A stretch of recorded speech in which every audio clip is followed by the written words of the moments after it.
السلام عليكم ورحمة الله وبركاته. وولاashii noo Ismaaciil Afrika Yurdoy ayaa Afrika Yurdoy maanta maxay wadaa wiilkayga Axmed Saakin boy ayaa induumi ku tuuranaya wiilka jimbu galo u nacay cuntadeena waa nacay maharaga iyo maasha un bayba ka shidan tahay hadda isaga kuuk maanta ka ayaa khayr sarafta la isla socono gaariga ka degin saarada wax yar awar hadda lagu shubo induum waa taqaanaa waqti badan ma qaadato 5 minutes waa insha Allah ayaa haddaad ugu cusub tahay subscribe ka saaro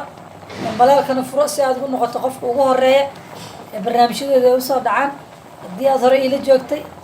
like share-ka comment-ka ayaa hadda ku qabta intaas waa ay dhiirigelin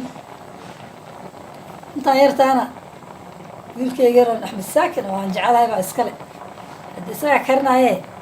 gacantiisa Allah u barakeeyo waa soo dhigi doonaa insha Allah haya dhaqaarta sharafta leh maxaa ka dhahaysaan waatan induumid waa laga soo tuuray Axmed iyo eediisa sag fariisan rabo waataasa haye shawa ka skoob waa bigay skoob noo cadeys qof walba waa jeyskiisa darmuustaas yartaa meesha noo taal induumidna waataasa ay wixii cunitaan waa annaga amiteedka annaga u furayna idinkuna faraa amiteedka u fura noo kala tuur sheekadu waa kala tuur haye waan salaameynaa السلام عليكم ورحمة الله وبركاته باي باي.